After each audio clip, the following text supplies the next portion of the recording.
Matsue. And just walking behind the station? Yes. It's everywhere here in a town large or small. The station's over that way, but once you make it to the waterfront, not that clean necessarily, definitely windy, but some pretty sights to be seen, and there's some bigger buildings here than you might expect.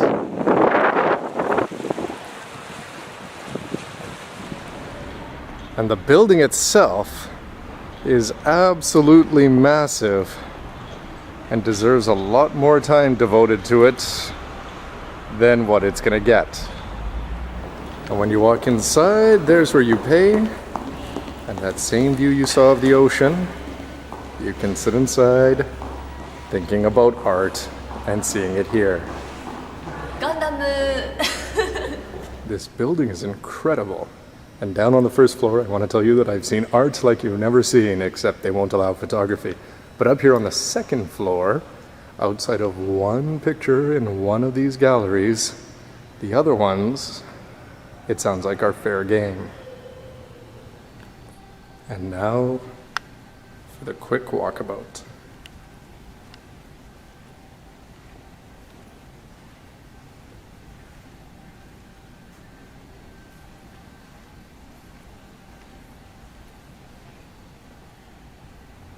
For what it's worth, that's probably my favorite that I've seen in here so far.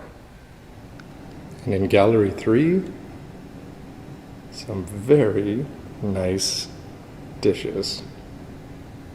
Definitely not bought at the Hyakuen shop.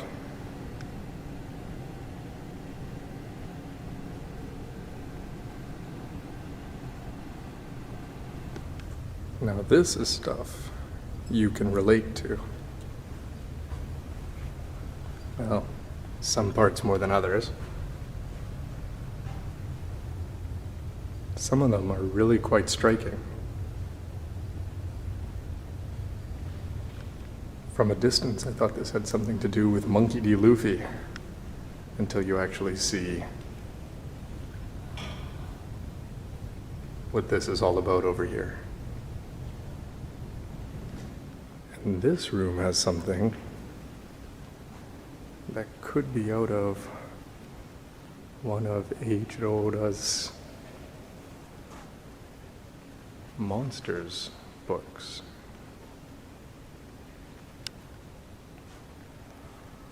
That one catches the eye for whatever reason. Some very ornate frames in here.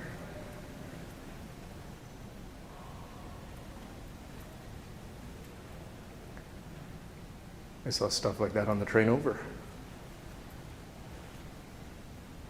Not so much that, though.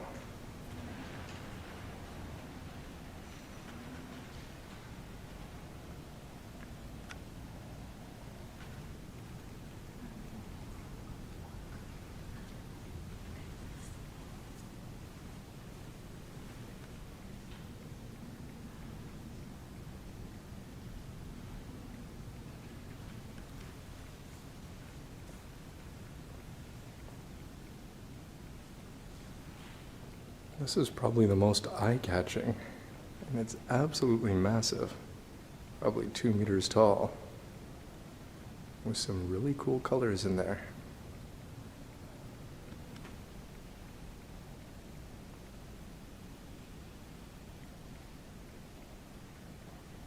And then over here, some nice hangings.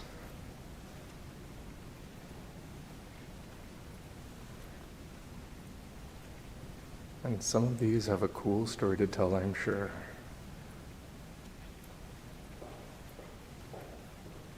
And some of them just take nature and make it look pretty cool.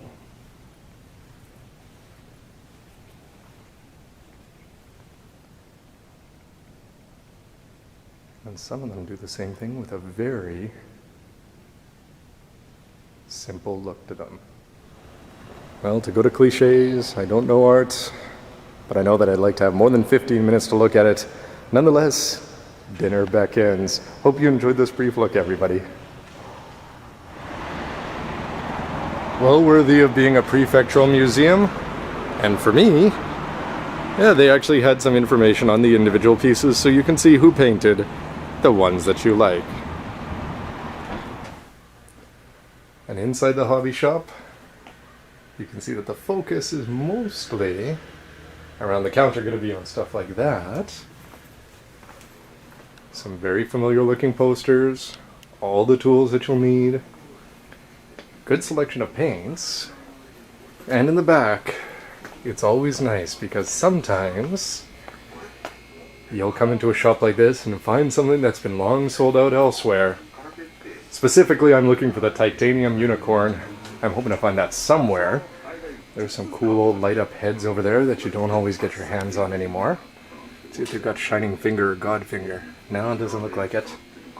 Some other figures, not fingers. And they are right up to date.